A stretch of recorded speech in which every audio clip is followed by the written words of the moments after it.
Now let's improve this app such a way that at this moment you are seeing all the long list of values with a scroll view, but problem with that is that this is actually one text view, and then the one long message is concatenated, so we are unable to distinguish one entry from another.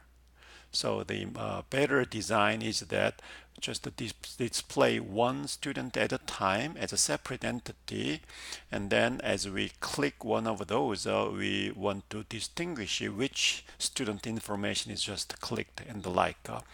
To do so, we need to use some other view. So here in text view or scroll view, it's not appropriate. So let's delete those ones. Then what we need is the list view. So let's search for list view. So here list view is that one. So let me put the list view as the template shows one. So each item is a separated entity within the whole view.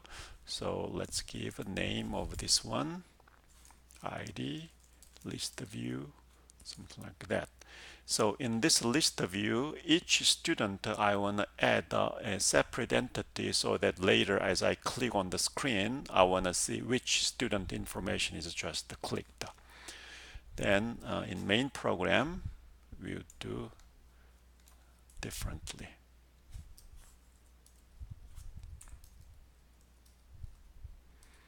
So first, we need to understand that the mechanism of a list view, that is, to use a list view, here is a list view. Then here we have a data which is called the class role. In between, we need the adapter.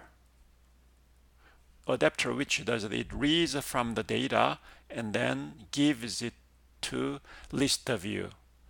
Then list view is a scrollable one depending on the size of the data. Through adapter, list view handles that. So you cannot add the array directly into list view. We need to have a adapter in between.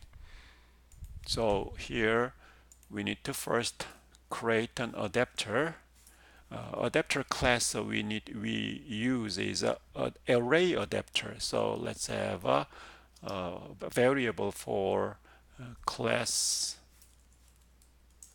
role adapter, and this is a array adapter of we are using student type, array adapter of student type.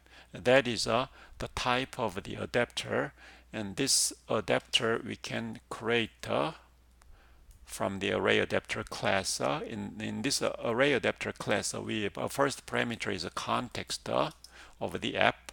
This and second parameter is the view of each entry. So each entry of the list view. So what you want to do that? For simplicity's sake, let's use a text view defined for one single item from the library. So here some layout is available from the Android system. Then Android dot r dot layout dot simple list item 1. That is a system provided layout for one single item there. Of course, later you can define what you want to give in each entry, but in this case it's just a one single text view for each item. Then lastly, you provide the data for this adapter. So for this adapter, data is a class role. So that's how to create the adapter. Once you create the adapter, then you can set the adapter of the list view. So ID list view is the one we defined for the screen in the layout file. Then set adapter of this one as the adapter which I just defined in the above. So by doing so, then each student is displayed. At this moment, a class role is an array, and then how the adapter works is that from the array or any collection, but in this case it's array list. From the array list, the adapter gets one element at a time, and that element is one student object. Then we defined how to display one each entry is by this from the system. This system expects one string. So each student in the class role array should have a means for converting that object into the string. We know that from Java experience that the toString method is for that. Whatever object is, toString method is to convert the information into a string format. So in this program, since the layout of each entry is expecting a text, the toString method will be used. So now let's run and see how it works.